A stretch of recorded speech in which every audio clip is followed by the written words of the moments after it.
ਵਾਹਿਗੁਰੂ ਜੀ ਕਾ ਖਾਲਸਾ ਵਾਹਿਗੁਰੂ ਜੀ ਕੀ ਫਤਿਹ। ਮੈਂ ਤੁਹਾਡੀ ਹੋਸਟ ਨੀਲਮ ਕੌਰ ਤੇ ਮੈਂ ਟੀਵੀ 84 ਦੇ ਸਾਰੇ ਦਰਸ਼ਕਾਂ ਤੇ ਸਰੋਤਿਆਂ ਦਾ ਨਿੱਘਾ ਸਵਾਗਤ ਕਰਦੀ ਹਾਂ ਪ੍ਰੋਗਰਾਮ ਸੱਚ ਸੱਚ ਵਿੱਚ। ਰੋਜ਼ਾਨਾ ਦੀ ਤਰ੍ਹਾਂ ਤੁਹਾਡੇ ਤੇ ਸਾਡੇ ਹਰਮਨ ਪਿਆਰੇ ਡਾਕਟਰ ਅਮਰਜੀਤ ਸਿੰਘ ਮੇਰੇ ਨਾਲ ਬੈਠੇ ਹੋਏ ਨੇ। ਆਓ ਉਹਨਾਂ ਨਾਲ ਮਿਲ ਕੇ ਪ੍ਰੋਗਰਾਮ ਸ਼ੁਰੂ ਕਰਦੇ ਹਾਂ। ਜੀ ਡਾਕਟਰ ਸਾਹਿਬ, welcome to our show. Thank you so much. ਜੀ ਡਾਕਟਰ ਸਾਹਿਬ, ਅੱਜ 21 ਜੁਲਾਈ 2015 6 ਸਾਵਣ ਨਾਨਕਸ਼ਾਹੀ ਸੰਮਤ 547 ਦਾ ਦਿਨ ਹੈ ਤੇ ਪ੍ਰੋਗਰਾਮ ਦੇ ਸ਼ੁਰੂ ਵਿੱਚ ਡਾਕਟਰ ਸਾਹਿਬ ਤੁਸੀਂ ਅੱਜ ਕਿਹੜੇ ਵਿਸ਼ਿਆਂ ਤੇ ਵਿਚਾਰ ਚਰਚਾ ਕਰਨ ਜਾ ਰਹੇ ਹੋ? ਦੇਖੋ, ਅਕਾਲੀ ਵਜ਼ੀਰਾਂ ਔਰ ਲੀਡਰਾਂ ਦੀ ਨਾਰਥ ਅਮਰੀਕਾ ਦੀ ਫੇਰੀ ਅਜੇ ਉਹਨਾਂ ਦਾ ਪਿੱਛਾ ਨਹੀਂ ਛੱਡ ਰਹੀ ਜੀ, ਕਿਉਂਕਿ ਇੱਥੋਂ ਤਾਂ ਬੜੇ ਬੇਆਬਰੂ ਹੋ ਕਰ ਤੇਰੇ ਕੂਚੇ ਸੇ ਹਮ ਨਿਕਲੇ, ਉਹ ਤਾਂ ਨਿਕਲੇ ਹੀ ਨਿਕਲੇ ਬੇਆਬਰੂ ਹੋ ਕੇ। ਪਰ ਹੁਣ ਕਿਵੇਂ ਈਵਨ ਕੈਨੇਡੀਅਨ ਸਿਸਟਮ, ਜਦੋਂ ਜੀਕੇ ਔਰ ਸਿਰਸੇ ਨੇ ਸਟੇਟ ਡਿਪਾਰਟਮੈਂਟ ਨੂੰ ਮੈਮੋਰੈਂਡਮ ਦਿੱਤਾ ਤੇ ਮੈਂ ਕਿਹਾ ਵੀ ਜਿਨ੍ਹਾਂ ਦੇ ਜਾਣ ਤੋਂ ਬਾਅਦ ਉਹ ਹੱਸ ਰਹੇ ਹੋਣੇ ਨੇ ਵੀ ਕਿਸ ਤਰ੍ਹਾਂ ਦੇ ਗਧੇ ਨੇ ਜਿਨ੍ਹਾਂ ਨੂੰ ਇਹ ਪਤਾ ਹੀ ਨਹੀਂ ਹੈ ਕਿ ਸਿਸਟਮ ਕਿਵੇਂ ਕੰਮ ਕਰਦਾ ਜੀ।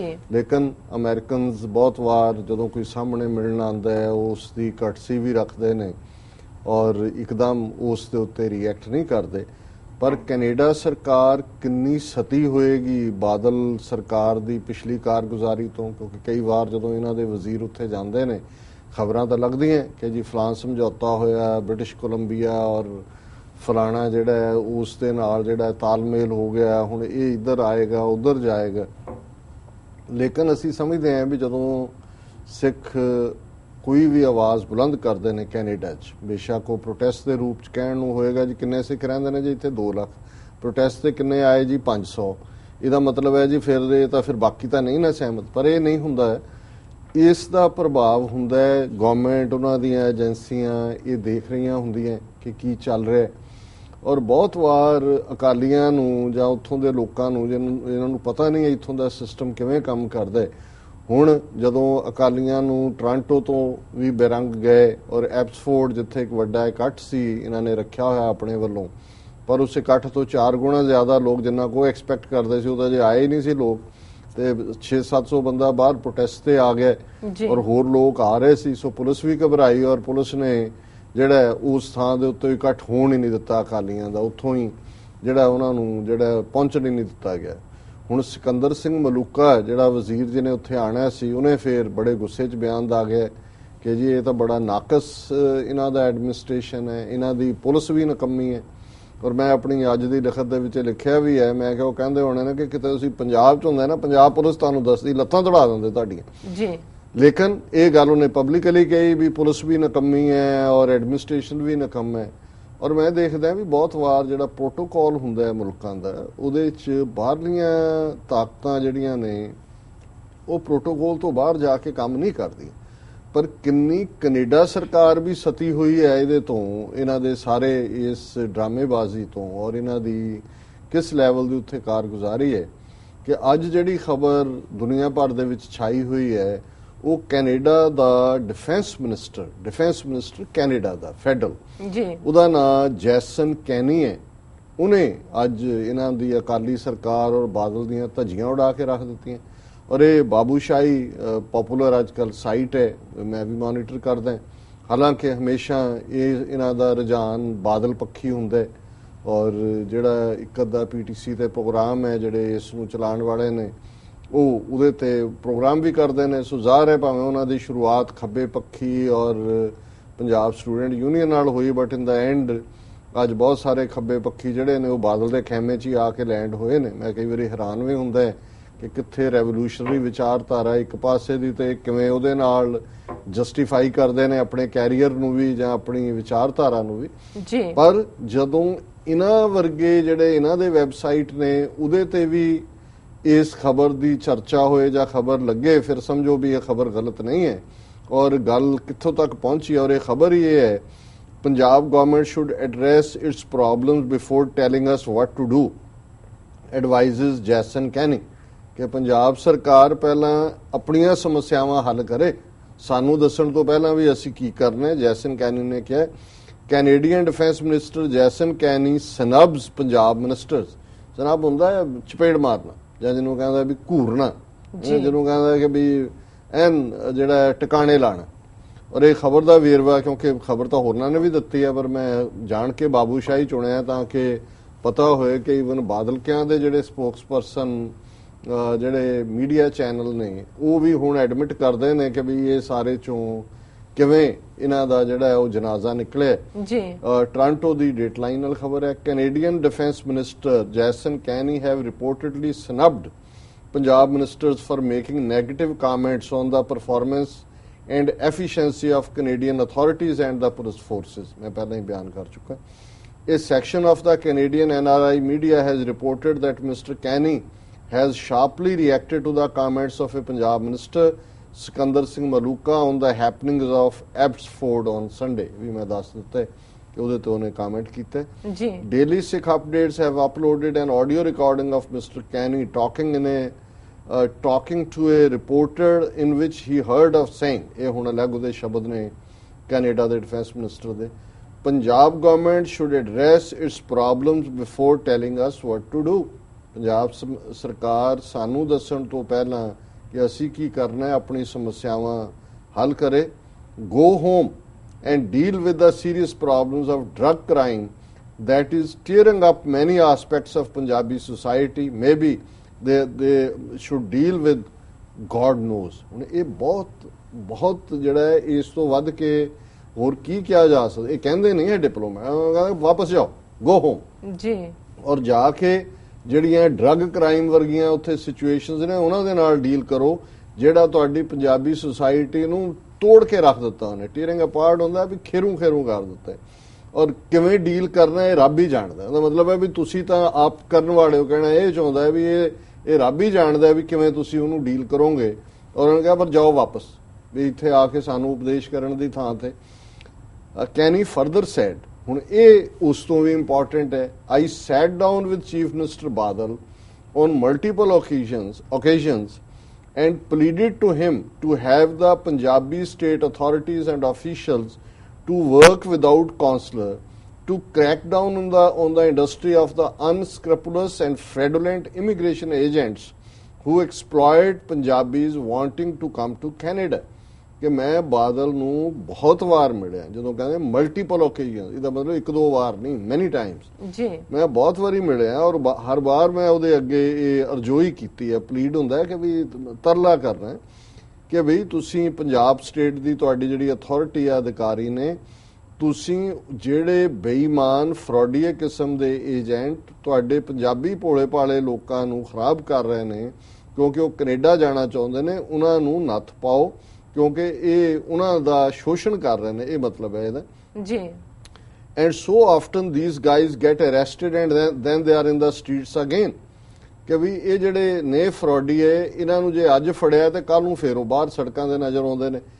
ਸੋ I think there are enough problems to deal in Punjab, Jason Kenney said. ਉਹਨੇ ਕਿਹਾ ਜੀ ਬਹੁਤ ਸਮੇਂ, ਹੁਣ ਦੋ ਗੱਲਾਂ ਵੱਲ ਉਹਨੇ ਸਿੱਧਾ ਇਸ਼ਾਰਾ ਕਰ ਦਿੱਤਾ ਜਿਹਦੇ ਚੋਂ ਖੁਦ ਜਿਹੜਾ ਉਹਨੇ ਪਲੀਡ ਕੀਤਾ ਜਾ ਕੇ ਕਿ ਵੀ ਆ ਜਿਹੜੇ ਫਰਾਡ ਤੁਸੀਂ ਉਥੋਂ ਹਰ ਚੀਜ਼ ਤਾਂ ਪੰਜਾਬ ਦੇ ਵਿੱਚ ਹਿੱਸਾ ਪੱਤੀ ਹੈ ਸੁਖਬੀਰ ਬਾਦਲ ਦੀ। ਜਿੰਨੇ ਫਰਾਡ ਉੱਥੇ ਕਮਿਸ਼ਨ ਜਿਹੜੇ ਫਰਾਡ ਏਜੰਟ ਬਿਠਾਏ ਹੋਏ ਨੇ, ਟਰੈਵਲ ਏਜੰਟ, ਉਹਨਾਂ ਤੋਂ ਵੀ ਹਿੱਸਾ ਪੱਤੀ ਲੈਂਦਾ ਹੋਣਾ, ਬੰਦ ਕਿਹਨੇ ਕਰਨਾ? ਉਹ ਠੀਕ ਕਹਿ ਰਿਹਾ। ਉਹਨੇ ਕਿਹਾ ਜੀ ਡਰੱਗ ਕ੍ਰਾਈਮ ਤੁਹਾਡਾ, ਔਰ ਕਿਉਂਕਿ ਕੈਨੇਡਾ ਸਰਕਾਰ ਇਸ ਲਈ ਵਰਿਡ ਹੈ ਕਿ ਇਸ ਵੇਲੇ ਡਰੱਗ ਸਪਲਾਈ ਦਾ ਜਿਹੜਾ ਰਾਊਟ ਹੈ ਪੰਜਾਬ ਰਾਹੀਂ ਕੈਨੇਡਾ ਚ ਆ ਰਹੀ ਹੈ। ਕਿੰਨੇ ਕਪਲ ਔਰ ਇੰਡੀਵਿਜੂਅਲ ਕੈਨੇਡਾ ਚ ਸਿੱਖੀ ਰੂਪ ਵਾਲੇ ਜਾਂ ਪੰਜਾਬੀ ਜਿਹੜੇ ਆਪਣੇ ਆਪ ਨੂੰ ਕਹਿੰਦੇ ਨੇ ਉਹ ਜੇਲ੍ਹਾਂ ਦੇ ਵਿੱਚ ਨੇ, ਅਮਰੀਕਾ ਦੀਆਂ ਜੇਲ੍ਹਾਂ ਚ ਨੇ, ਕਿਉਂਕਿ ਇਹ ਧੰਦਾ ਜਿਹੜਾ ਚੱਲ ਰਿਹਾ। ਔਰ ਜੇ ਉੱਥੇ ਡਰੱਗ ਮਾਫੀਆ, ਜੇ ਸੁਰਜੀਤ ਮਜੀਠੀਆ ਜਾਂ ਜਿਵੇਂ ਸ਼ਸ਼ੀਕਾਂਤ ਨੇ ਕਿਹਾ 60,000 ਕਰੋੜ ਦੀ ਸਿੰਥੈਟਿਕ ਔਰ ਦੂਸਰੀਆਂ ਡਰੱਗਸ ਕਿਹਦੇ ਥੱਲੇ ਚੱਲ ਰਹੀਆਂ, ਕੌਣ ਚਲਾ ਰਿਹਾ? ਸੋ ਉਹਨੇ ਸਤੇ ਨੇ ਕਿਹਾ ਕਿ ਉਹ ਕਹਿ ਗਿਆ ਕਿ ਅੱਕ ਗਿਆ ਹੋਣਾ ਵੀ ਤੁਸੀਂ ਸਾਡਾ ਮੁਲਕ ਖਰਾਬ ਕਰ ਰਹੇ ਹੋ ਇੱਥੇ ਉੱਥੋਂ ਭੇਜ ਕੇ ਡਰੱਗਸ ਔਰ ਇਹ ਇਮੀਗ੍ਰੇਸ਼ਨ ਔਰ ਦੂਸਰਾ ਜਿਹੜਾ ਹੈ। ਸੋ ਮੈਂ ਸਮਝਦਾ ਕਿ ਵੀ ਹੁਣ ਇਸ ਤੋਂ ਪਹਿਲਾਂ ਅਸੀਂ ਕੱਲ ਵੀ ਜ਼ਿਕਰ ਕੀਤਾ ਸੀ ਵੀ ਆਲਰੇਡੀ ਇਹ ਇਸ਼ੂ ਵੀ ਲੈ ਆਂਦਾ ਗਿਆ ਕਿ ਵੀ ਇਹ ਟੂਰਿਸਟ ਵੀਜ਼ੇ ਤੇ ਆਉਂਦੇ ਨੇ। ਟੂਰਿਸਟ ਵੀਜ਼ੇ ਦਾ ਮਤਲਬ ਹੁੰਦਾ ਸੈਰ ਸਪਾਟਾ, ਇੱਥੇ ਆ ਕੇ ਤੁਸੀਂ ਸਿਆਸੀ ਰੈਲੀਆਂ ਕਰੋ, ਪੈਸੇ ਇਕੱਠੇ ਕਰੋ, ਇੱਥੋਂ ਦੀ ਪੁਲਿਸ ਨੂੰ ਐਡਮਿਨਿਸਟ੍ਰੇਸ਼ਨ ਨੂੰ ਵਕਤ ਪਾਓ, ਉਹਨਾਂ ਕਹੋ ਜੀ ਸਾਨੂੰ ਸਿਕਿਉਰਿਟੀ ਦਿਓ। ਸੋ ਜ਼ਾਹਰ ਹੈ ਕਿ ਆਉਣ ਵਾਲੇ ਦਿਨਾਂ ਦੇ ਵਿੱਚ ਇਹਨਾਂ ਨੂੰ ਹੁਣ ਰੋਕਣ ਦੇ ਲਈ ਕੋਈ ਮੁਕੱਦਮੇ ਕਰਨ ਦੀ ਲੋੜ ਨਹੀਂ ਪਏਗੀ ਕਿ ਜੀਕੇ ਨੂੰ ਸੰਮਣ ਫੜਾਤੇ, ਦੂਜਿਆਂ ਨੂੰ ਫੜਾਤੇ। ਹੁਣ ਇਹਨਾਂ ਦਾ ਇਹ ਟੂਰਿਸਟ ਵੀਜ਼ੇ ਵੀ ਬੰਦ ਹੋਣਗੇ ਜੀ, ਤੇ ਜਿਹੜੇ ਟੂਰਿਸਟ ਵੀਜ਼ੇ ਵਾਲੇ ਨੇ ਉਹ ਵੀ ਚੋਰੀ ਛਿਪੇ ਆਪਣੇ ਰਿਸ਼ਤੇਦਾਰਾਂ ਦੇ ਹੀ ਆ ਕੇ ਉੱਥੋਂ ਹੀ ਮੁੜ ਜਾਇਆ ਕਰਨਗੇ। ਤੇ ਬਾਕੀ ਜਿਸ ਤਰੀਕੇ ਦੇ ਨਾਲ ਇਹਨਾਂ ਨੂੰ ਚੈਲੰਜ ਕੀਤਾ ਹੈ ਸਿੱਖਾਂ ਨੇ ਅਮਰੀਕਾ ਕੈਨੇਡਾ ਦੇ ਵਿੱਚ, ਦੈਟ ਇਜ਼ ਰਿਮਾਰਕੇਬਲ, ਔਰ ਅਸੀਂ ਸਿੱਖ ਸੰਗਤ ਨੂੰ ਇਸ ਦੇ ਲਈ ਬਹੁਤ-ਬਹੁਤ ਵਧਾਈ ਦਿੰਦੇ। ਜੀ, ਦੂਸਰਾ ਜਿਹੜਾ ਫਾਲੋ ਅਪ ਬਾਪੂ ਸੂਰਤ ਸਿੰਘ ਹੋਰਾਂ ਦੇ ਕੇਸ 'ਚ 188 ਦਿਨ ਹੋ ਗਏ ਨੇ। ਜਿਹੜੀਆਂ ਲੇਟੈਸਟ ਖਬਰਾਂ ਨੇ ਉਹਨਾਂ ਮੁਤਾਬਕ ਉਹਨਾਂ ਨੂੰ ਸਿਵਲ ਲਾਈਨ ਜਿਹੜਾ ਹਸਪੀਟਲ, ਸਿਵਲ ਹਸਪੀਟਲ ਦੇ ਵਿੱਚ ਲੁਧਿਆਣੇ ਰੱਖਿਆ ਔਰ ਹਸਪਤਾਲ ਨੂੰ ਆਲਮੋਸਟ ਪੁਲਿਸ ਛਾਉਣੀ ਦੇ ਵਿੱਚ ਤਬਦੀਲ ਕੀਤਾ ਹੋਇਆ ਹੈ। ਇਮੀਡੀਏਟ ਫੈਮਿਲੀ ਮੈਂਬਰਾਂ ਤੋਂ ਬਿਨਾਂ ਹੋਰ ਕਿਸੇ ਨੂੰ ਮਿਲਣ ਦੀ ਆਗਿਆ ਨਹੀਂ ਹੈ।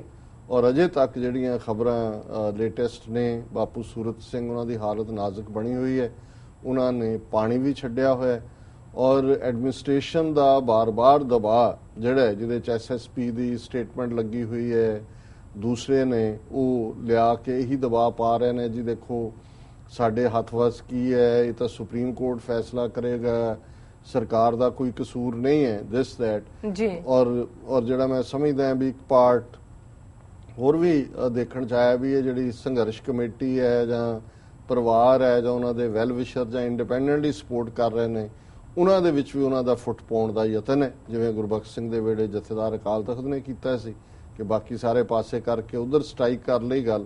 ਸੋ ਮੈਨੂੰ ਮਤਲਬ ਇਹ ਨਹੀਂ ਹੈ ਕਿ ਵੀ ਜਿਸ ਬਾਪੂ ਸੂਰਤ ਸਿੰਘ ਦਾ ਇਸ ਵੇਲੇ ਦ੍ਰਿੜਤਾ ਦੇ ਨਾਲ ਲੱਗੇ ਹੋਏ ਨੇ, ਪਰ ਇਸ ਗੱਲ ਦਾ ਹਮੇਸ਼ਾ ਖਦਸ਼ਾ ਰਹਿੰਦਾ ਕਿ ਏਜੰਸੀਆਂ ਦੇ ਕੋਲ ਬੜੇ ਹੱਥਕੰਡੇ ਹੁੰਦੇ ਨੇ। ਹੁਣ ਜਿਵੇਂ ਲੱਗਦਾ ਸੀ ਬਹੁਤਿਆਂ ਨੂੰ ਕਿ ਜੀ ਜਿਵੇਂ ਡਿਫੈਂਸ ਕੀਤਾ ਹੈ ਉੱਥੇ ਨੌਜਵਾਨ ਨੇ ਔਰ ਦੂਸਰੇ ਨੇ, ਪੁਲਿਸ ਡੇਅਰ ਨਹੀਂ ਕਰੇਗੀ ਨੇੜੇ ਪਹੁੰਚ। ਤੁਸੀਂ ਦੇਖੋ ਕਿਵੇਂ ਉਹਨਾਂ ਨੇ ਏਜੰਸੀਆਂ ਨੇ ਤਰਕੀਬ ਬਣਾਈ, ਪਹਿਲਾਂ 5-7 ਦਿਨ ਪਹਿਲਾਂ ਨਾਕਾਬੰਦੀ ਕਰਕੇ ਬਾਹਰੋਂ ਕੋਈ ਆਣ ਨਹੀਂ ਦਿੱਤਾ, ਫਿਰ DC ਤੇ STM ਤੇ ਜਾ ਕੇ ਉਹਨਾਂ ਨੂੰ ਮਿਲਾਏ ਇਹ ਦੱਸਣ ਦੇ ਲਈ ਕਿ ਹਾਲਾਤ ਨਾਰਮਲ ਹੀ ਨੇ।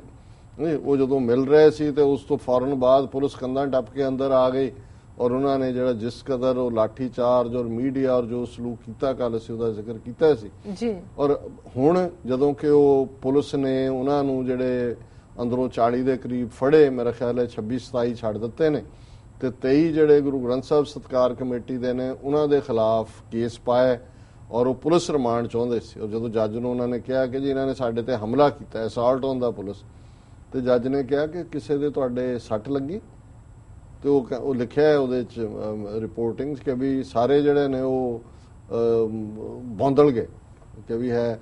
ਉਹਨੇ ਜੱਜ ਨੇ ਪੁਲਿਸ ਰਿਮਾਂਡ ਨਹੀਂ ਦਿੱਤਾ, ਜੁਡੀਸ਼ੀਅਲ ਕਸਟਡੀ 'ਚ ਭੇਜ ਦਿੱਤਾ ਜੀ। ਪਰ ਇੱਕ ਗੱਲ ਇਸ ਤੋਂ ਜ਼ਾਹਰ ਹੈ ਕਿ ਸਰਕਾਰ ਟਕਰਾਅ ਦੇ ਮੂਡ 'ਚ ਹੀ ਹੈ, ਇਧਰੋਂ ਵਿੱਚੋਂ ਫੁੱਟ ਪਾਉਣ ਦੀ ਕੋਸ਼ਿਸ਼ ਹੈ ਔਰ ਜਥੇਦਾਰ ਅਕਾਲ ਤਖਤ ਜਿਹੜੇ ਕਿ ਉਹ ਵੀ ਅਕਾਲੀ ਲੀਡਰਾਂ ਵਾਂਗ ਜਿਹੜੇ ਨੇ ਇੱਥੇ ਨਿਊਯਾਰਕ ਵੀ ਚੈਲੰਜ ਹੋਏ, ਟੋਰਾਂਟੋ ਬੋਲਣ ਨਹੀਂ ਦਿੱਤਾ, ਇਟਲੀ 'ਚੋਂ ਜਿਹੜੇ ਨੇ ਉਹ ਉਸ ਕਿਸਮ ਦਾ ਹੀ ਸਲੂਕ ਹੋਇਆ ਔਰ ਉਹਨੂੰ ਵੀ ਨਜ਼ਰ ਆ ਰਿਹਾ ਵੀ ਕੌਮ ਦਾ ਮੂਡ ਕੀ ਹੈ ਬਾਹਰ। ਉਹ ਦੇਖ ਗਿਆ ਨੇ ਥੋੜਾ ਜਿਹਾ ਛਾਂਦਾ ਉਹਨਾਂ ਨੂੰ ਵੀ ਮਿਲਿਆ ਜੀ ਔਰ ਉਹਨਾਂ ਨੇ ਕੰਡੈਮ ਕੀਤਾ ਲਾਠੀ ਚਾਰਜ ਨੂੰ ਜੀ। ਪੰਜਾਬ ਸਰਕਾਰ ਨੂੰ ਅਸੀਂ ਕੰਡੈਮ ਕਰਦੇ ਹਾਂ, ਪਰ ਜਿਹਦਾ ਕੋਈ ਮਤਲਬ ਨਹੀਂ ਹੈ।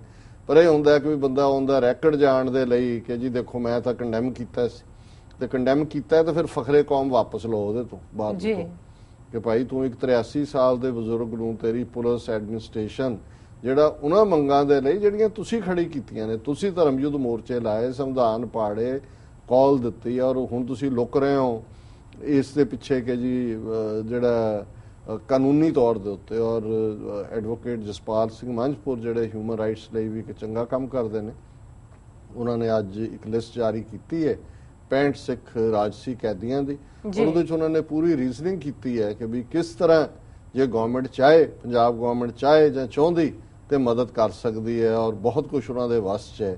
ਸੋ ਅੱਜ TV 84 ਨਿਊਜ਼ 'ਚ 9:30 ਵਜੇ ਜਸਪਾਲ ਸਿੰਘ ਮੰਝਪੁਰ ਹੋਰਾਂ ਨਾਲ ਇਸ ਮੁੱਦੇ ਦੇ ਉੱਤੇ ਗੱਲਬਾਤ ਵੀ ਹੋਏਗੀ, ਦਰਸ਼ਕ ਦੇਖਣਾ ਨਾ ਭੁੱਲਣ। ਸੋ ਅਸੀਂ ਸਮਝਦੇ ਹਾਂ ਵੀ ਔਰ ਮੈਂ ਆਪਣੀ ਇਸ ਲਿਖਤ ਦੇ ਵਿੱਚ ਵੀ ਅੱਜ ਦੀ 'ਚ ਕਿਹਾ ਹਫ਼ਤਾਵਾਰੀ ਲਿਖਤ ਕਿ ਵੀ ਇਹ ਜੋ ਕੁਝ ਵਾਪਰ ਰਿਹਾ ਹੈ ਇਹ ਇੱਕ ਸਿੰਪਟਮ ਹੈ ਗੁਲਾਮੀ ਦਾ ਜੀ। ਔਰ ਬੇਸ਼ੱਕ ਅਸੀਂ ਬਾਪੂ ਸੂਰਤ ਸਿੰਘ ਦੇ ਮਿਸ਼ਨ ਔਰ ਜਿਹੜੇ 65 ਸਿੱਖ ਰਾਜਸੀ ਕੈਦੀ ਨੇ ਉਹਨਾਂ ਦੀ ਵੈਲਫੇਅਰ ਚਾਹੁੰਦੇ ਆ, ਉਹਨਾਂ ਦੀ ਰਿਹਾਈ ਚਾਹੁੰਦੇ ਆ, ਪਰ ਮੈਂ ਸਮਝਦਾ ਵੀ ਇੱਕ ਗੱਲ 30 ਮਿਲੀਅਨ ਸਿੱਖ ਕੌਮ ਨੂੰ ਚੰਗੀ ਤਰ੍ਹਾਂ ਸਮਝ ਲੈਣੀ ਚਾਹੀਦੀ ਹੈ। ਇਹ ਨਹੀਂ ਹੈ ਕਿ ਉੱਥੇ ਸੰਵਿਧਾਨ ਦੇ ਵਿੱਚ ਜਾਂ ਉੱਥੇ ਜੀ ਉਹ ਪ੍ਰੋਵੀਜ਼ਨ ਨਹੀਂ ਹੈ ਜੀ ਸੁਪਰੀਮ ਕੋਰਟ ਨੇ ਰੋਕ ਲਾ ਦਿੱਤੀ। ਕਿੰਨੀਆਂ ਉਦਾਹਰਨਾਂ ਨੇ। ਆ ਮਿਨਿਸਟਰ ਇਹਦੀ ਮੋਦੀ ਦੀ ਕੋਡਾਨੀ ਜੀ, ਜਿਹਦੇ ਤੇ ਟ੍ਰਿਪਲ ਮਰਡਰ ਦੇ ਥੱਲੇ 3 ਕਤਲ ਔਰ ਉਹਦੇ ਤੇ ਵੀ 18-19 ਮਰੇ ਸੀ, ਔਰ ਉਹਦੇ ਚ ਉਹਨੂੰ ਟ੍ਰਿਪਲ ਲਾਈਫ ਇੰਪ੍ਰਿਜ਼ਨਮੈਂਟ ਕਿ 3 ਵਾਰ ਉਮਰ ਕੈਦ, ਔਰ ਉਹ ਮੋਦੀ ਦੀ ਸਰਕਾਰ ਬਣੀ 2014 ਚੋਂ ਬਾਹਰ ਆ ਕੇ ਬੈਠੀ। ਹੁਣ ਇਸੇ ਤਰ੍ਹਾਂ ਜਦੋਂ ਵਾਜਪਾਈ ਦੀ ਸਰਕਾਰ ਸੀ, ਵਿਦੇਸ਼ ਮੰਤਰੀ ਜਸਵੰਤ ਸਿੰਘ, ਜਿਹੜੇ ਉਹਨਾਂ 3 ਜਿਨ੍ਹਾਂ ਨੂੰ ਖਤਰਨਾਕ ਦਹਿਸ਼ਤਗਰਦ ਬਣਾ ਕੇ ਜੇਲ੍ਹਾਂ ਦੇ ਵਿੱਚ ਡੱਕਿਆ ਹੋਇਆ ਸੀ ਕਸ਼ਮੀਰ 'ਚ, ਉਹਨਾਂ ਨੂੰ ਜਸਵੰਤ ਸਿੰਘ ਫੋਰਨ ਮਿਨਿਸਟਰ ਖੁਦ, ਕਿਉਂਕਿ ਜਹਾਜ਼ ਅਗਵਾ ਕਰ ਲਿਆ ਸੀ ਉਹਨਾਂ ਨੇ ਤੇ ਮੰਗ ਰੱਖੀ ਸੀ ਵੀ ਇਹਨਾਂ ਨੂੰ ਛੱਡੋ, ਖੁਦ ਇੰਡੀਆ ਦਾ ਫੋਰਨ ਮਿਨਿਸਟਰ ਜਸਵੰਤ ਸਿੰਘ ਕੰਧਾਰ ਛੱਡਣ ਗਿਆ ਸੀ ਉਹਨਾਂ ਤਿੰਨਾਂ ਨੂੰ। ਉਦੋਂ ਕਿਹੜਾ ਕਾਨੂੰਨ ਮੰਨਿਆ ਸੀ? ਜੀ ਜੀ, ਕਿਹੜੇ ਸੁਪਰੀਮ ਕੋਰਟ ਨੇ ਕਿਹਾ ਸੀ ਕਿ ਜੀ ਇਹ ਜਿਹੜੇ ਮਰਡਰਰ ਨੇ ਜਾਂ ਦਹਿਸ਼ਤਗਰਦ ਨੇ ਇਹਨਾਂ ਨੂੰ ਹੁਣ ਤੁਸੀਂ ਛੱਡ ਆਓ, ਇਹ ਰਿਲੀਜ਼ ਕਰ ਦਿਓ, ਇਹਨਾਂ ਦਾ ਕੇਸ ਵਾਪਸ ਲੈ ਲਓ। ਹੁਣ ਨਾਗਿਆਂ ਦੇ ਨਾਲ ਪਿਛਲੇ 18 ਸਾਲ ਤੋਂ ਗੱਲਬਾਤ ਕਰ ਰਹੇ ਨੇ, ਔਰ ਕਿਤੇ ਥਾਈਲੈਂਡ 'ਚ ਕਰਦੇ ਨੇ, ਕਿਤੇ ਮਲੇਸ਼ੀਆ 'ਚ ਕਰਦੇ ਨੇ। ਉਹਨਾਂ ਦੀ ਪਹਿਲੀ ਸ਼ਰਤ ਇਹ ਸੀ ਜਿਨ੍ਹਾਂ ਦੇ ਉੱਤੇ ਕਤਲ ਦੇ ਕੇਸ ਸੀ ਸੰਗੀਨ, ਉਹ ਨਾਗੇ ਗੁਰੀਲੇ ਇਹਨਾਂ ਨੇ ਪਹਿਲਾਂ ਛੱਡੇ, ਗੱਲਬਾਤ ਉੱਥੋਂ ਸ਼ੁਰੂ ਹੋਈ। ਉਦੋਂ ਕਿਹੜੇ ਸੰਵਿਧਾਨ ਨੂੰ ਪੁੱਛਿਆ ਸੀ? ਜੀ, ਉਹ ਅਸੀਂ ਸਮਝਦੇ ਹਾਂ ਵੀ ਇਨ ਦਾ ਐਂਡ ਆਫ ਦਾ ਡੇ ਇਹ ਰਾਜਸੀ ਕੈਦੀ ਨੇ, ਔਰ ਦੁਨੀਆ ਮੰਨਦੀ ਜ਼ੋਰਾਂ ਨੂੰ, ਕੋਈ ਪੁੱਛੇ ਨਾ ਕਮਜ਼ੋਰਾਂ ਨੂੰ। ਇਹ ਸਾਰੇ ਕਾਨੂੰਨ ਬਦਲ ਜਾਣ ਜੇ ਇਹਨਾਂ ਨੂੰ ਕੋਈ ਸਿੱਖ ਜ਼ੋਰ ਦਿਖਾ ਦੇਣ, ਪਰ ਅਨਫੋਰਚੂਨੇਟਲੀ ਅੱਜ ਅਸੀਂ ਉਸ ਹਾਲਤ ਦੇ ਵਿੱਚ ਪੁਸ਼ ਹੋ ਗਏ ਕਿ ਅਸੀਂ ਬਿਲਕੁਲ ਬੈਕ ਕਰ ਰਹੇ ਹਾਂ। ਜੀ, ਸੋ ਅਸੀਂ ਇਸ ਗੱਲ ਨੂੰ ਅਗੇਨ ਐਮਫਸਾਈਜ਼ ਕਰਨਾ ਚਾਹੁੰਦੇ ਕਿ ਇਹ ਬਿਮਾਰੀ ਦੇ ਲੱਛਣ ਨੇ, ਅਲਟੀਮੇਟ ਆਨਸਰ। ਔਰ ਚੰਗੀ ਗੱਲ ਹੈ ਕਿ ਕੌਮ ਇਹਨਾਂ ਲੱਛਣਾਂ ਦੇ ਮੁੱਦੇ ਤੇ ਹੀ ਇਕੱਠੀ ਹੋਈ ਹੈ। ਬਾਹਰ ਵੀ ਜੇ ਇੰਨਾ ਇਹ ਜ਼ੋਰਦਾਰ ਪ੍ਰੋਟੈਸਟ ਅਮਰੀਕਾ ਕੈਨੇਡਾ 'ਚ ਹੋਏ, ਉਹਦਾ ਇੱਕ ਵੱਡਾ ਕਾਰਨ ਬਾਪੂ ਸੂਰਤ ਸਿੰਘ ਹੋਰਾਂ ਦੀ ਭੁੱਖ ਹੜਤਾਲ ਹੈ ਕਿ ਉਹ ਇੱਕ ਇਮੀਡੀਏਟ ਇਨਸਪੀਰੇਸ਼ਨ ਵੀ ਹੈ, ਔਰ ਇਹਨਾਂ ਨੂੰ ਸ਼ਰਮ ਦੇਣ ਦੀ ਲਾਈਨ ਵੀ ਹੈ ਕਿ ਤੁਸੀਂ ਇੱਥੇ ਕੀ ਕਰਦੇ ਫਿਰਦੇ ਹੋ। ਲੇਕਿਨ ਇਨ ਦਾ ਐਂਡ ਹੁਣ ਜੇ ਤੁਸੀਂ ਉਹ ਛਡਾਉਂਦੇ ਹੋ, ਆ ਜਾਂਦੇ ਹੋ, ਨਵੇਂ ਕੇਸ ਬਣ ਰਹੇ ਨੇ। 13 ਬੰਦੇ ਇਸ ਕੇ ਲਈ ਜਿਹੜੇ ਨੇ ਕਿ ਜੀ ਉਹ ਬਾਪੂ ਸੂਰਤ ਸਿੰਘ ਦੇ ਕੋਲ ਬੈਠੇ ਜਿਹੜੇ ਆ ਉੱਥੇ ਜਾਪ ਕਰ ਰਹੇ ਸੀ, ਪਾਠ ਕਰ ਰਹੇ ਸੀ, ਕਿਸੇ ਨੇ ਕੋਈ ਅਟੈਕ ਨਹੀਂ ਕੀਤਾ। ਨਹੀਂ ਤਾਂ ਕਿਸੇ ਦੀ ਲੱਤ ਤੋੜੀ ਹੁੰਦੀ, ਪੁਲਸੀਏ ਦੀ ਬਾਂਹ ਤੋੜੀ ਹੁੰਦੀ, ਫਿਰ ਤਾਂ ਅਸਾਲਟ ਹੁੰਦਾ। ਇਸ ਦੇ ਉਲਟ ਇਹਨਾਂ ਨੇ ਜਿਸ ਤਰੀਕੇ ਨਾਲ ਈਵਨ ਜਿਹੜੀਆਂ ਬੀਬੀਆਂ ਲੰਗਰ ਬਣਾ ਰਹੀਆਂ ਸੀ ਉਹਨਾਂ ਦੀ ਮਾਰ ਕੁਟਾਈ ਕੀਤੀ, ਬਜ਼ੁਰਗਾਂ ਦੀ ਕੀਤੀ। ਸੋ ਇਹ ਜਿਹੜੀ ਜ਼ਹਾਲਤ ਹੈ ਜਾਂ ਇਹ ਜਿਹੜੀ ਜ਼ਲੀਲ ਹੋਣਾ, ਇਹ ਗੁਲਾਮ ਹੋਣ ਦੀਆਂ ਨਿਸ਼ਾਨੀਆਂ ਨੇ। ਔਰ ਇਸੇ ਕੰਟੈਕਸਟ 'ਚ ਜਿਸ ਪੰਜਾਬ ਨੂੰ ਬਾਦਲ ਔਰ ਕੋੜਮਾ 2030 ਤੱਕ, ਅੱਗੇ ਵੀ ਹੋਰ 30 ਸਾਲ ਜਿਹੜਾ ਉਹ ਰੂਲ ਕਰਨਾ ਚਾਹੁੰਦੇ ਨੇ, ਇੱਕ ਫਿਗਰਸ ਆਈਆਂ ਕਿ ਕਿਵੇਂ ਨੈਸ਼ਨਲ ਕ੍ਰਾਈਮ ਰਿਕਾਰਡਸ ਬਿਊਰੋ ਨੇ ਹੁਣ ਕਿਵੇਂ ਸਟੈਟਿਸਟੀਕਲ ਜੈਨੋਸਾਈਡ ਵੀ ਇਹ ਕਰਦੇ ਨੇ, ਆਬਾਦੀ ਵੀ ਘਟਾ ਰਹੇ ਨੇ। ਔਰ ਜਦੋਂ ਹੁਣ ਇਹ ਫਿਗਰਸ ਆਣਗੀਆਂ, ਹੌਲੀ ਹੌਲੀ ਰਿਲੀਜ਼ ਕਰ ਰਹੇ ਨੇ ਪਿਛਲੀ ਸੈਂਸਸ ਦੀਆਂ, ਅਸੀਂ ਦੇਖਾਂਗੇ ਕਿ ਬਹੁਤ ਕੁਝ ਉਹਦੇ 'ਚ ਆਲਟਰ ਕੀਤਾ ਹੋਏਗਾ। ਪਰ ਇਹਨਾਂ ਨੇ ਜਿਹੜਾ ਨੈਸ਼ਨਲ ਕ੍ਰਾਈਮ ਰੈਕਰਡਸ ਬਿਊਰੋ ਹੈ, ਇਹ ਰਿਪੋਰਟ ਦਿੰਦਾ ਹੈ ਕਿ ਦੇਸ਼ 'ਚ ਕਿੰਨਿਆਂ ਲੋਕਾਂ ਨੇ ਸੁਸਾਈਡ ਕੀਤਾ ਹੈ ਔਰ ਕਿੰਨਾ ਕ੍ਰਾਈਮ ਹੋਇਆ। ਬਹੁਤ ਵਾਰੀ ਸਟੇਟਾਂ ਦੇ ਡਾਟੇ ਤੇ ਹੀ ਬੇਸਡ ਹੁੰਦਾ ਹੈ। ਔਰ ਇਹ ਮਹਾਨ ਭਾਰਤ ਦਾ ਤੁਸੀਂ ਦੇਖੋ ਕਿ 2014 ਦੇ ਵਿੱਚ 1,31,666 ਲੋਕਾਂ ਨੇ ਭਾਰਤ ਦੇ ਵਿੱਚ ਆਤਮਘਾਤ ਕੀਤਾ। ਔਰ ਇਹਨਾਂ ਦੇ ਵਿੱਚ ਜਿਹੜੇ ਹੈ 5,650 ਫਾਰਮਰ ਨੇ। ਪਰ ਜਿਹੜਾ ਇਹਦੇ ਵਿੱਚ ਮਿਸ ਫਿਗਰ ਹੈ ਕਿ ਉਹਨਾਂ ਨੇ ਪੰਜਾਬ 'ਚ ਕਿਹਾ ਜੀ ਸਿਰਫ 2014 'ਚ ਪੰਜਾਬ 'ਚ ਸਿਰਫ 22 ਕਿਸਾਨਾਂ ਨੇ ਆਤਮਘਾਤ ਕੀਤਾ। ਔਰ ਇਸ ਫਿਗਰ ਨੂੰ ਜਿਹੜੇ ਪੰਜਾਬ ਦੇ ਵਿੱਚ ਜਿਨ੍ਹਾਂ ਨੇ ਸਭ ਤੋਂ ਪਹਿਲਾਂ ਫਾਰਮਰ ਸੁਸਾਈਡ ਦਾ ਕੇਸ ਦੁਨੀਆ ਦੇ ਸਾਹਮਣੇ ਲਿਆਂਦਾ, ਸਰਦਾਰ ਇੰਦਰਜੀਤ ਸਿੰਘ ਜੀਜੀ, ਉਹਨਾਂ ਦੀ organisation movement against state repression, ਉਹਨਾਂ ਨੇ ਇਸ ਨੂੰ ਫੌਰਨ ਚੈਲੰਜ ਕੀਤਾ ਹੈ। ਉਹਨਾਂ ਨੇ ਕਿਹਾ ਜੀ ਅਸੀਂ ਇਹ ਸਾਬਤ ਕਰ ਸਕਦੇ ਹਾਂ, ਔਰ ਉਹਨਾਂ ਨੇ ਕਿਹਾ ਅਸੀਂ ਕੋਰਟ 'ਚ ਵੀ ਜਾਵਾਂਗੇ ਇਸ ਮੁੱਦੇ ਤੇ ਕਿ ਪੰਜਾਬ 'ਚ ਰੋਜ਼ਾਨਾ ਘੱਟੋ ਘੱਟ ਇੱਕ ਕਿਸਾਨ ਆਤਮਘਾਤ ਕਰ ਰਿਹਾ, 1 ਪਰਸਨ। ਔਰ ਮੈਂ ਇੰਗਲਿਸ਼ ਟ੍ਰਿਬਿਊਨ ਦੀ ਰਿਪੋਰਟਿੰਗ ਹੀ ਹੈ, ਉਹਦੇ ਮੁਤਾਬਕ ਉਹਨਾਂ ਨੇ ਕਿਹਾ contrary to the figures released by the bureau, at least one farmer commits suicide daily in Punjab on an average. This came to light when 3 ਔਰ ਉਹਨਾਂ ਨੇ ਕੋਟ ਕੀਤਾ 3 ਯੂਨੀਵਰਸਿਟੀਜ਼ ਪੰਜਾਬ ਦੀਆਂ ਜਿਨ੍ਹਾਂ ਨੇ ਸਰਵੇ ਕੀਤਾ ਹੈ, ਉਹਦੇ ਤੇ ਆਧਾਰਿਤ ਹੈ ਕਿ ਰੋਜ਼ਾਨਾ ਇੱਕ ਕਿਸਾਨ ਪੰਜਾਬ 'ਚ ਆਤਮਘਾਤ ਕਰਦਾ ਹੈ। ਉਹਨਾਂ ਨੇ ਕਿਹਾ this came to light when 3 universities, Punjab Agriculture University, Punjabi University and Guru Nanak Dev University conducted a door-to-door survey in the state to collect data from 2000 to 2010 on behalf of the state government. ਉਹਨਾਂ ਨੇ ਕਿਹਾ ਜਿਹਨਾਂ 3 ਯੂਨੀਵਰਸਿਟੀਆਂ ਨੂੰ state government ਨੇ authorise ਕੀਤਾ ਸੀ, ਉਹਨਾਂ ਨੇ ਘਰ ਘਰ ਜਾ ਕੇ ਡਾਟਾ ਕਲੈਕਟ ਕੀਤਾ। The universities recorded 6,926 cases of suicide in the state ਇਹ 6,09,626 ਕੇਸ ਉਹਨਾਂ ਨੇ ਡਿਟੈਕਟ ਕੀਤੇ ਸੁਸਾਈਡ ਦੇ। Of these, 3,955 cases were of farmers and agriculture workers. ਹੁਣ ਲਗਭਗ 4,000 ਜਿਹੜਾ ਹੈ ਉਹ ਸਿਰਫ ਕਿਸਾਨਾਂ ਨੇ ਆਤਮ ਹੱਤਿਆ ਕੀਤੀ ਸੀ। ਜੀ The survey conducted by the universities had recorded the maximum number of cases in Sangrur.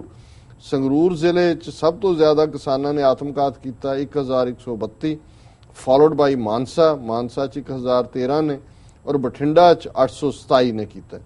It is clear from the figure of 11 years that on the average, every day one farmer commits suicide in the state, said a university official. ਹੁਣ ਇਹ ਯੂਨੀਵਰਸਿਟੀਆਂ ਦੀਆਂ figures ਤਾਂ ਗਲਤ ਨਹੀਂ ਹੈ ਔਰ ਇਹ ਪੰਜਾਬ ਗਵਰਨਮੈਂਟ ਨੇ ਖੁਦ ਸਰਵੇ ਕਰਵਾਇਆ। Challenging the bureau's figure, JG said 28 cases of suicide in the farm sector were reported from just 3 blocks, Lehra, Moonak and Budlada of Sangrur and Mansa districts in 2014. ਉਹਨੇ ਕਿਹਾ ਜੀ ਜਿਹੜਾ ਕ੍ਰਿਮੀਨਲ ਬਿਊਰੋ ਦੇ ਰਿਹਾ figure 22 ਦੀ, ਇਹ ਜ਼ਿਲ੍ਹੇ ਦੀਆਂ ਵੀ ਨਹੀਂ ਫਿਗਰਸ ਨੇ, ਸਿਰਫ 3 ਬਲਾਕ ਨੇ, 3 ਜਿਨ੍ਹਾਂ ਦੇ ਵਿੱਚ ਪਿਛਲੇ ਸਾਲ 'ਚ ਨਾ 3 ਬਲਾਕਾਂ 'ਚ ਜਿਹੜੇ 28 ਬੰਦੇ ਮਰ ਗਏ। I have affidavits of the village panchayat concerned to back my claim, ਕਿ ਜੋ ਮੈਂ ਕਹਿ ਰਿਹਾ ਇਹਦੇ 'ਚ ਜਿਹੜਾ ਮੇਰੇ ਕੋਲ ਇਸ ਦੇ ਸਬੂਤ ਨੇ। ਸੋ ਇਹ ਖੁਸ਼ਹਾਲ ਪੰਜਾਬ ਹੈ ਜਿਸ ਨੂੰ ਇਹਨਾਂ ਨੇ 5ਵੀਂ ਵਾਰੀ ਮੁੱਖ ਮੰਤਰੀ ਬਣਿਆ ਬਾਦਲ, ਔਰ ਅਗਲੇ 30 ਸਾਲ ਇਹਨਾਂ ਨੇ ਹੋਰ ਰਾਜ ਕਰਨੇ। ਔਰ ਜਿਸ ਤਰੀਕੇ ਦਾ ਇਹਨਾਂ ਦਾ ਰਵੱਈਆ ਔਰ ਜਿਵੇਂ ਇਹ ਸਾਰੇ ਨੂੰ ਇਹਨਾਂ ਨੇ ਲਿਆ, ਮੈਂ ਸਮਝਦਾ ਵੀ ਕੈਨੇਡੀਅਨ ਡਿਫੈਂਸ ਮਿਨਿਸਟਰ ਨੇ ਬਿਲਕੁਲ ਠੀਕ ਸਮ ਅਪ ਕੀਤਾ ਹੈ। ਉਹਨੇ ਤਾਂ ਉਹਨਾਂ ਨੂੰ ਕਿਹਾ ਗੋ ਹੋਮ। ਮੈਂ ਸਮਝਦਾ ਵੀ ਅਸੀਂ ਵੀ ਉਹਨਾਂ ਨੂੰ ਘਰ ਭੇਜਿਆ ਜੀ, ਬਟ ਇਹਨਾਂ ਦਾ ਇੱਥੇ ਆਣਾ ਬੰਦ ਹੋਣਾ ਚਾਹੀਦਾ ਹੈ ਔਰ ਇਹਨਾਂ ਨੂੰ ਜਵਾਬਦੇਹ ਬਣਾਇਆ ਜਾਣਾ ਚਾਹੀਦਾ ਵੀ ਤੁਸੀਂ ਦੱਸੋ ਜੇ ਪੰਜਾਬ ਦੇ ਵਿੱਚ 60% ਮੁੰਡੇ 40% ਕੁੜੀਆਂ ਸਕੂਲ ਗੋਇੰਗ ਏਜ ਦੀਆਂ ਉਹ ਡਰੱਗਸ ਦਾ ਸ਼ਿਕਾਰ ਨੇ, ਇੱਕ ਕਿਸਾਨ ਰੋਜ਼ਾਨਾ ਆਤਮਘਾਤ ਕਰ ਰਿਹਾ ਹੈ, ਫਰਾਡ ਏਜੰਟ। ਔਰ ਇਹ ਗੱਲ ਪਹਿਲਾਂ ਕੈਨੇਡੀਅਨ ਗਵਰਨਮੈਂਟ ਨੇ ਕਦੇ ਨਹੀਂ ਕਹੀ ਕਿ ਉਹਨਾਂ ਨੇ ਇੰਨੀ ਵਾਰੀ ਜਿਹੜਾ ਉੱਥੇ ਜਾ ਕੇ ਉਹਨਾਂ ਨੂੰ ਕਿਹਾ ਕਿ ਵੀ ਇਹ ਜਿਹੜੀ ਸਾਰਾ ਇਹਨੂੰ ਰੋਕੋ। ਔਰ ਡਰੱਗ ਮੈਨੇਸ ਜਿਹੜਾ ਉਹ ਕਿਵੇਂ ਪੰਜਾਬ ਜਿਹੜਾ ਅੱਜ ਇੱਕ ਟ੍ਰਾਂਜ਼ਿਟ ਪੁਆਇੰਟ ਬਣਿਆ ਹੋਇਆ ਕੈਨੇਡਾ ਦੇ ਲਈ, ਇਹ ਵੀ ਉਹਨਾਂ ਨੇ ਕਿਹਾ। ਸੋ ਬੇਸ਼ੱਕ ਕੈਨੇਡਾ ਦੇ ਵਿੱਚ ਅਕਤੂਬਰ 'ਚ ਇਲੈਕਸ਼ਨਾਂ ਆ ਰਹੀਆਂ, ਕੰਜ਼ਰਵੇਟਿਵ ਪਾਰਟੀ ਆ, ਉਹਨਾਂ ਨੇ ਵੀ ਟੈਂਪਰੇਚਰ ਦੇਖ ਲਿਆ ਕਿ ਕੈਨੇਡਾ ਦੇ ਵਿੱਚ ਇਸ ਵੇਲੇ ਸਿੱਖ ਵੋਟ ਆਪਣੇ ਆਪ 'ਚ ਅਹਿਮੀਅਤ ਰੱਖਦੀ ਹੈ। ਬਹੁਤ ਸਾਰੇ ਸਿੱਖ ਈਵਨ ਲਿਬਰਲ ਪਾਰਟੀ ਨੂੰ ਛੱਡ ਕੇ ਐਨਡੀਪੀ ਵੱਲ ਝੁਕੇ ਨੇ।